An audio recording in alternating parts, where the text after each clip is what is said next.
And I just have some simple diagrams of how this could be done for some simple words, in this case like strings here. And just show that you have a certain number of what I call these entropes that are based on place, manner, and voicing. Sometimes voicing is not distinctive, and therefore it doesn't have an entrope by itself. And this just shows that for two different instances of the same word, like and, where it can be like, I said ham and egg, so every phone segment is pronounced canonically, because the person was really upset at the waiter trying to bring just ham and not ham and eggs. And in this case, the person could have said ham and eggs, where the and is reduced to just a syllabic nasal. And so the amount of information conveyed in the pronunciation of the word is extremely important for interpreting how that word is supposed to be decoded. Okay, so the lower the intrinsic information associated with the word, the more highly variable is the pronunciation over a broad range. So the corollary of that is, if you know where the information is, you can actually predict what the pronunciation variability is likely to be. And it's not just on the function words, which are true. It's true that they tend to be shorter, they tend to be variably pronounced, but it can be on any syllable, any word, depending upon the information content, which is why it's so important to have some sort of signal processing that detects that, like the stress accent labeling that I mentioned earlier. And so in the final part of my presentation, just want to talk a little bit about entropy-based pronunciation variation, that the amount of variability is likely to be correlated with the intrinsic information, and therefore you can estimate the amount of information associated with it, etc. And I show that here where you have different tiers. You have place of articulation, you have vowel height, you have voicing, all with certain structure. Notice that the voicing is contiguous within the syllable, for example, and you can actually use voicing as an implicit syllable segmentation. The energy contour also is highly structured. You go from low to high and back to low. You never violate that within the syllable. So there's huge amounts of structure and interdependencies within and across syllables that currently are not being taken advantage of in speech recognition systems, and I think would help a lot. And so this is just a very coarse flow diagram of all the different types of things you need to do, in my view, to actually be able to extract the information and the phonetic valence very accurately. I'm not going to go into any of this. You can just peruse it at your leisure. And what you can do then is to essentially build lexical models that are based upon discriminated phonetic features for each word in your training corpus, and have what I call an ensemble representation, as well as embed all the phonetic variation that you want statistically. But the important thing is that you then have to tune the lexicon to the pronunciation features. And this gets back to the point that Fred made earlier. I mean, this stems from the experiment that McAllister and Gillick did about 7 years ago, where they showed that if you could, in fact, tune the lexicon, the lexical representations exactly to the phonetic input, you, in fact, have solved speech recognition, at least for switchboard. But the key then is that the phonetic classifiers then ultimately have to be in the same form as the pronunciation models, exactly, to be discriminated. That's a very hard task, but I suggest that if you can do that, then you have largely solved speech recognition. And I think this is a task that's worthy for the next 10 years of our lives. So I just wanted to thank you for your time, and I also wanted, since I am the final speaker, I wanted to thank my colleagues in the Landmark group, because they've done a huge amount of work, much more than I have. And I wanted to particularly thank Mark Hasegawa-Johnson, who's put in a huge amount of effort into organizing and coordinating massive amounts of data preparation and meetings.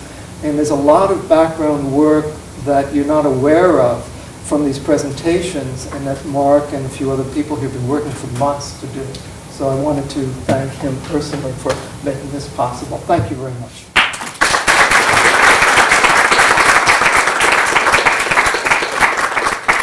So So even though we are almost 25 minutes over time, we'll give it another 10 if anybody wants to have a discussion or say something. Yes. So one experience that we have for the switchboard test that is that most of the errors coming from functional words like the or those kind of words, they are with the least kind of the language model or linguistic information and the least kind of acoustic information. And those kind of words are most likely without accents. And so Exactly right. does it mean exactly that right. we need to change the evaluation matrix to represent our research efforts, or? Well, what you're saying is absolutely correct. So there seems to be a paradox on the surface, which is not really a paradox at all, which is that the words that provide the greatest problem to the speech recognition systems are often those that are most predictable and carry the least information. And yet they're scored incorrectly. In other words, the words are all scored equally, even though some are more important than others. And I know that people have been proposing for years to have something like a more concept-based recognition system. In terms of what I've spoken about, I think that it's not an accident that the recognition systems have this problems with these words, because these are the words that the human speaker thinks are the most dispensable, expendable. You don't really need to decode them that well to understand the gist. The only difference is that the human has huge amounts of knowledge and context that the machine doesn't have to fill in things that they don't accurately decode. A machine is much better at decoding isolated vowels and consonantal segments than the human is for that same small time window, because it's been trained. And what this really says is that for machine recognition to be as good as humans, you have to embed many other tiers of knowledge. I'm not sure that's really what you want to do here. I think you really want to provide reasonably accurate transcripts without having to worry about whether that was an or a da or an in, except in cases where it's very important. And usually the speaker takes care of that. Excuse me, what is the Rosenfeld result from '95? Isn't it that there is no bias toward making errors, short word errors? Yeah. Isn't that how it was? So where do you get your information from? Well, I mean, it's the did you actually measure it? Two-thirds of the words are functional exactly. words. Most of the words are function words. Sometimes you're going to make an absolute term, but That's right. errors are going to be mostly in the function words. There's no. Oh well, then his remark is vacuous, right? No, I mean, the point. I mean, maybe I remember the Rosenfeld result wrongly, and no, I think you remember it correctly. The fraction of function words you get wrong is roughly the same as the fraction of function words you get wrong. And the point is, do you really want to improve your recognition by improving accuracy on the function words? You probably don't. it's a valid question. I mean, the one thing that does correlate with shortness, reduction, and lack of accent is the proportion of deletion errors is much greater for the unstressed syllables, which are mostly in the function words. But otherwise, your comment is very valid. In fact, there is otherwise no impact in terms of stress accent. But You can't agree with both assertions. I mean, No, it really depends. No, it depends what your object is. If your object is perfect word transcription, where you're really assessed, as all these sites are, on exactly how many words you get right, then you have to be concerned about the function words, because they count for 2/3 of all the words. even if they didn't count, you want to still recognize them, because to the language model, To the language provide model, extra yeah. That's right. evidence It's a very valid to point. the other ones. Depends on. And it really matters for structured language models. Yeah. Well, not for certain function words like the word like. It has no syntactic information or semantic information. In that case, it might be That's a peculiar peculiar switchboard I want format. to point out that this is a discussion of the whole group, not of the last talk. Did you have something to say, Jack? No, I just think that there's an awful lot of thought gone into this over the last 20 years, and generally people come to the conclusion that without picking certain winner applications, it's very difficult to drive the technology across the board with anything less specific than word error rate. All the cheats have been done already. All the easy wins of multi-word and so forth have been done. So really, to try to cancel out some effects such as the presence of function words, it's really not worth it if you want the whole technology to progress. If you want a particular application, then by all means optimize for whatever that application calls for, like names or addresses or something of that sort. But if you're going to drive the technology at a higher level, people have really tried very hard to come up with something better than word error rate, and it just hasn't, nobody has. So I have a problem, I have a question about the landmark approach. I would think that one of the problems is that if you want to detect the various landmarks, then everything has an error rate. And so you're then accumulating an error upon error upon error. And so the accuracy with which you would have to do the detection is maybe staggering, and we're not capable of it. So that's number one. Number two is a possibility that the model that Karen, I think it's Karen who showed the network. Karen. Pardon? Yes. Karen. All right. The model is, very arbitrary. It's very complex, very arbitrary. And do you believe that that's where the problem is? That if we only had a better and more model, then you could sort of knit together the various landmark detectors. Can I give? So I'll give my answers and then open the floor to some others may have some. As far as the compounding of errors goes, the approach that I've been advocating and that we've actually started to implement with our most recent system is to have a redundant set of distinctive features that acts essentially as an error correcting code. So we have, in addition to classify a three-way place of articulation distinction, for example, we currently have 3 different binary classifiers, and one could imagine constructing an even more intelligently based design system that basically says that up to a certain number of classifiers incorrect, we can correct those mistakes by looking at the outputs of all of the classifiers together, which is what the systems that Karen and Katrin have designed to do. They look at the outputs of all classifiers together. On the second question, sure, when you factor phonemes into several dozen different factors, there's the risk of it becoming arbitrary. And the approach that we've taken to avoid arbitrariness this summer is to design it based on linguistic theories of pronunciation variability, based on studies that try to explain long lists of examples of pronunciation variants that can occur in spontaneous speech in the most concise way possible. I also have 2 answers to that question, if you don't mind. So I guess when you're actually doing, so you said that you're compounding the errors by doing an initial classification, say based on XPMs or based on neural networks or whatever it is that you're doing. But when you're actually doing encoding, you're actually not making hard decisions at the phone level. It's actually probability distributions which are being given to a higher level. So you're actually not abandoning the uncertainty. You're still actually representing the fact that there is uncertainty by there being probabilities. And by doing that, you're actually able to essentially bypass errors in the same sense as a Gaussian can do. You would never, for example, use a Gaussian mixture and say it's either 1 or 0 based on whether or not the feature vector is equal to the mean. It just wouldn't work. You use the Gaussian to give you a sort of a degree of uncertainty about whether or not the HMM state corresponds to that Gaussian. And then the second question is, I think it's much less arbitrary than the HMM. Well, maybe it's much less arbitrary, but it's much less elegant. No. I don't think so.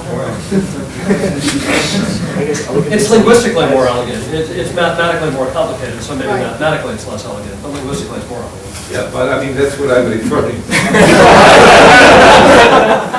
No, because mistakes is in the eye of the beholder, but mathematics, that exists. Well, linguistics is empirical in some sense. A linguistic theory either works on data or it doesn't. Well, the fact is that when we started doing translation at IBM, we were hoping that we would get around the left to right way of decoding things, and that we would find ions of reliability, and that surely table is translated in French into double, and we could bet on it, and we would have these ions of reliability and somehow connect it together, and it failed. And so we still went from left to right. And okay. Whether you go from left to right to left doesn't matter. No, of course not. Left to right, right to left. The question is whether you can skip it out. You're computing a score. You're computing a probability score of a probabilistic model over a temporal sequence, and you could go inward and outward. You could go a little bit here and a little bit there and a little bit here. Yeah, but you don't know how to connect it, because you don't know how many words are missing in between. When you say that this, I know this word and I know this word, you don't know how many there are in between, and that's the problem. Anyway, okay. So I have a question about the landmark approach, which I think is... The what approach? The landmark approach, as implemented this summer. So as Jeff says,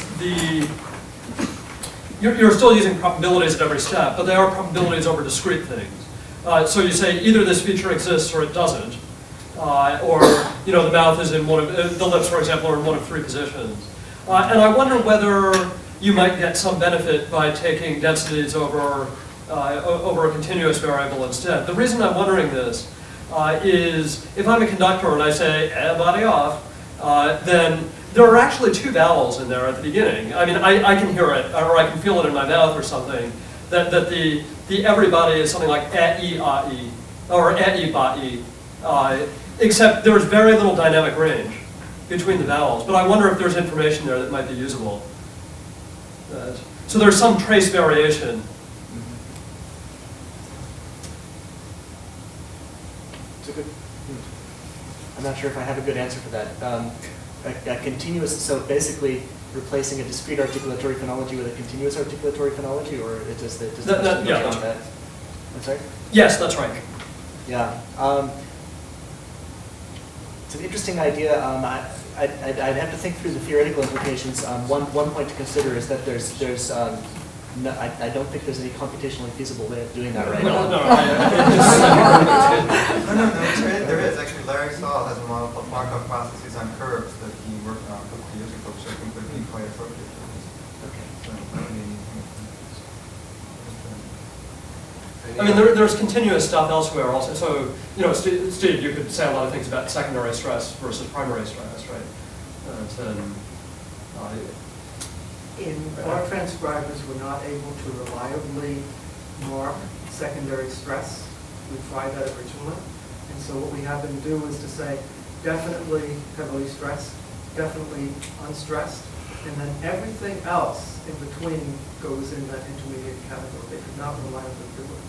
And our interlabeler concordance is consistent with that. It's very high for the extremes, the high and the low, and quite mixed for the intermediate. So I'm not convinced that there really is this formal secondary stress. Well, but that might actually argue for it being an underlying hidden continuous parameter. Right. Well, actually, that's exactly what we ultimately concluded, that there are, in fact, two classes of stress in English, accented and unaccented. The unaccented is not graded, but the accented is graded, and that's actually how it seems to work. And so our ultimate system has 5 levels in our automatic system, where we average the two transcribers who do 45 minutes. We've done 3 levels. Where they disagreed, it was usually just half a step. And so we then took the averages, and so it's actually a 5-level system. And I talked to Gunnar Fahn about this because he had done a system in Swedish where they had 30 different levels of stress. And so I sort of asked, are you sure that you can distinguish that? And he's well, actually, they were only consistent sort of within about 5 levels. So it's actually about the same 5-level granularity as we have for English. My experience with this is looking at F0 data, and if you want to build a predictive model of F0 contour, given lexical stresses and tone positions in the sentence, then the predictive model looks like there's continuous variation. That's exactly right. Okay.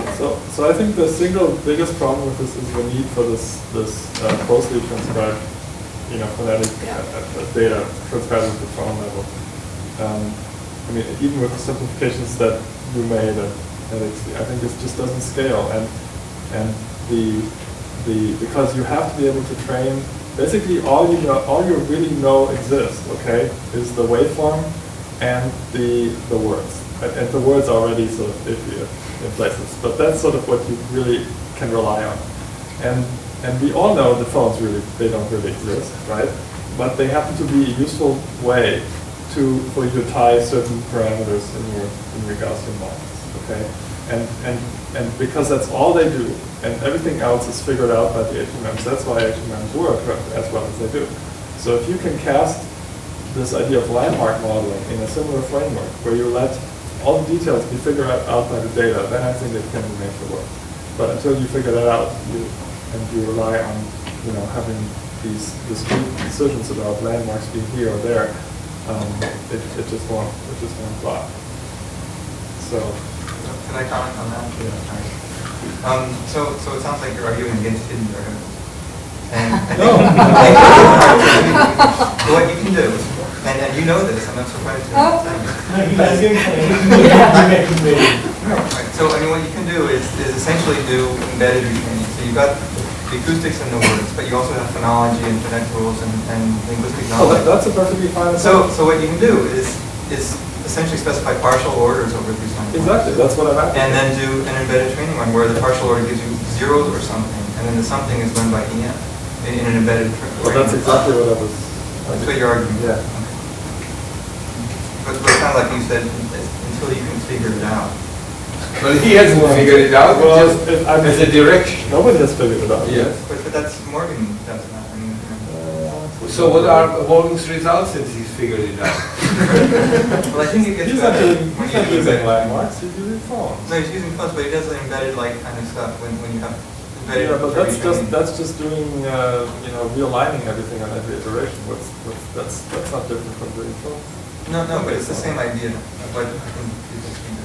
Okay, Bill. Well, I was just wanted to follow up on something that Steve said. I was sort of dismayed to see him reject the sausage, the confidence set approach to things. Because, I mean, I have this idea that a priori, linguistics is useless. Is what? But the great thing about the sausages is it turns an a priori problem into an a posteriori problem. So instead of trying to solve the entire world, I as an engineer can go to my friendly linguist and say, just solve these 3 words.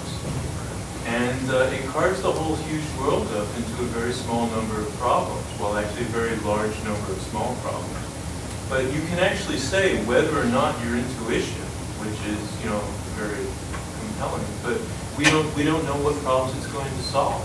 And the beauty of this other approach is it actually defines the problems in there on this sort of scale that people seem to want to work on. So I was sort of dismayed that you don't like the idea. Well, I think that there may have been a miscommunication. I actually think that what Katrin did was extremely clever.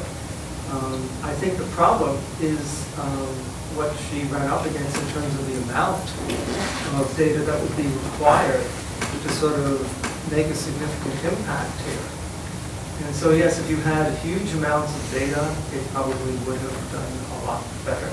But I think you're always going to confront this data bottleneck. I think that this is something that people have been trying to postpone for years, saying, well, we just need more data.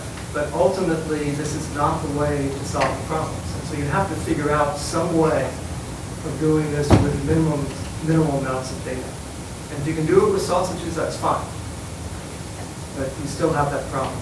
And you will for eternity. And you just have to deal with that.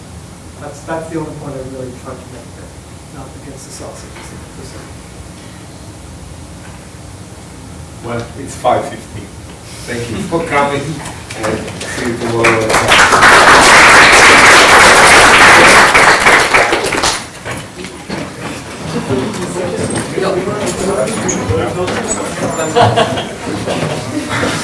No, and I also looked at atomic numbers originally.